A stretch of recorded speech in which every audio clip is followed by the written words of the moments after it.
السلام علیکم ورحمۃ اللہ وبرکاتہ۔ خیر مقدم ہے آپ کا فدا نامے میں۔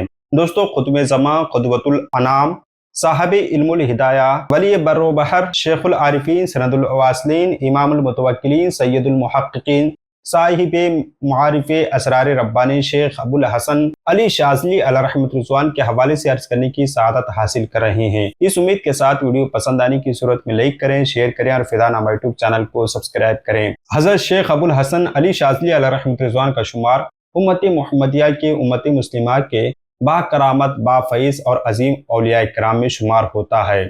آپ علیہ رحمۃ رضوان کا سلسلہ فیض مشرق سے مغرب تک عام ہے۔ بڑے بڑے اولیاء، صلحاء، علماء آپ کے سلسلے میں داخل ہو کر واصل باللہ ہوئے، اور آپ علیہ رحمۃ رضوان اپنے وقت کے قطب الاقطاب تھے۔ اللہ جل شانہ نے آپ کو ایسا مقام و مرتبہ عطا فرمایا تھا کہ ایسی عظمت و رفعت بہت کم لوگوں کے حصوں میں آتی ہے۔ آپ علیہ رحمۃ رضوان فرماتے ہیں کہ میں نے بغداد کا سفر کیا تاکہ وہاں کے مشائخ کی صحبت میں حاصل کر کے فیض سمیٹ سکوں۔ میں نے بہت سے مشائخ کی زیارات کی اور ان سے ملاقاتیں ہوئی، اور حضرت شیخ ابو الفتح واسطی جیسا مرد کامل میں نے جہان میں کہیں نہیں دیکھا، سرزمین عراق میں نہیں دیکھا۔ ایک دن میں شیخ ابو الفتح واسطی علیہ رحمۃ رضوان کی مجلس میں حاضر تھا اور قطب زمان کی بحث ہو رہی تھی، اور عراق میں کثیر اولیاء اللہ تھے۔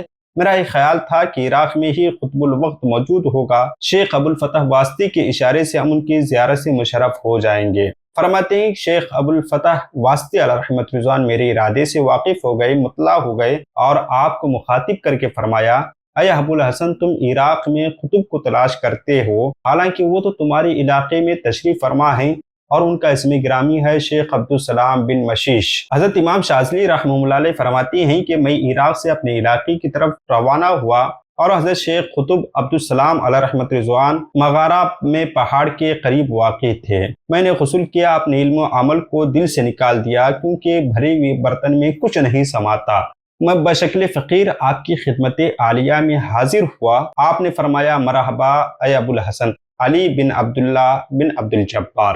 حضرت شیخ نے میرا سلسلہ نسب سرکار کائنات صلی اللہ علیہ وآلہ وسلم تک بیان فرمایا۔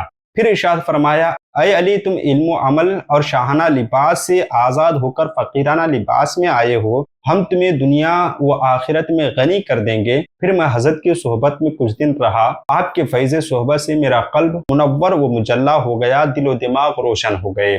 حضرت شیخ ابو الحسن رحمہ اللہ علیہ فرماتے ہیں کہ ایک دن میں شیخ عبدالسلام علیہ رحمۃ رضوان کی خدمت میں حاضر تھا۔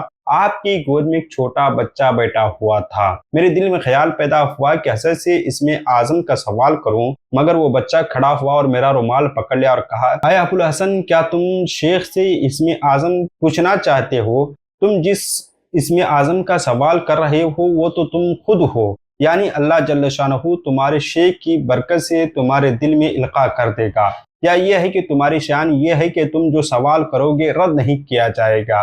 حضرت شیخ عبدالسلام مسکرائے اور فرمایا، اس بچے نے ہماری طرف سے جواب دے دیا۔ حضرت شیخ شاذلی علیہ رحمۃ رضوان کے حوالے سے بے شمار واقعات، کرامات ان کے حوالے سے آپ کو ادھر کتابوں میں اور علماء کرام سے سننے کی سعادتیں حاصل ہوتی ہیں۔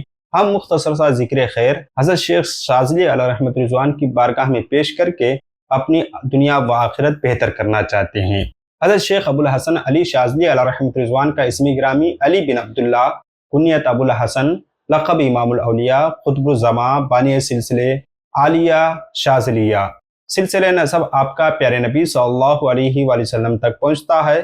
آپ نسباً حسنی ہیں۔ آپ کی ولادت باسعادت 593 ہجری بمطابق 1197 عیسوی کو بمقام قصبہ غمار، مراکش، مغرب میں ہوئی۔ وہاں سے قصبہ شاذلہ کی طرف رہائش اختیار کی اور اسی کی نسبت سے اب شاذلی کہلائے۔ ابتدائی بنیادی دینی تعلیم اور حفظ آپ نے اپنے قصبے غمارہ ہی میں مکمل فرمایا۔ شاذلہ سے فاس کی طرف مزید علوم اسلام کی حصول کے لیے آپ سفر فرمائے۔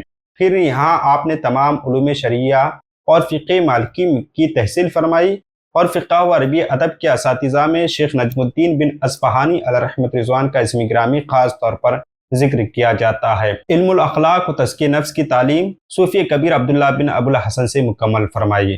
پھر آپ عراق تشریف لے گئے۔ اس وقت عراق علوم اسلامیہ کا مرکز تھا، یہاں مختلف شیوخ سے تحصیل علم فرمایا۔ آپ علیہ رحمت رضوان تمام علوم ظاہرہ میں کمال رکھتے تھے۔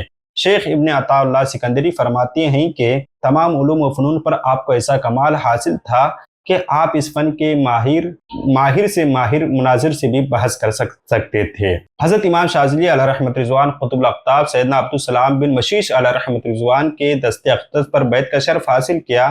مجاہدات و سلوک کی تعلیم طے کرنے کے بعد، منازل طے کرنے کے بعد خلافت و اجازت سے مشرف ہوئے۔ حضرت شیخ شاذلی علیہ رحمت رضوان کا وصال 20 ذی القعدہ 656 ہجری پر مطابق 18 نومبر 1258 کو بروز پیر 63 سال شریف کی عمر میں ہوا، اور آپ کا مزار وادی ہمیسرا مصر میں مرجع خلائق ہے۔ ہماری دعا ہے کہ رب قدیر آپ کے قبر انور میں رحمت انوار کی بارشیں نازل فرمائیں۔ ملتے ہیں اگلی ویڈیو میں۔ السلام علیکم۔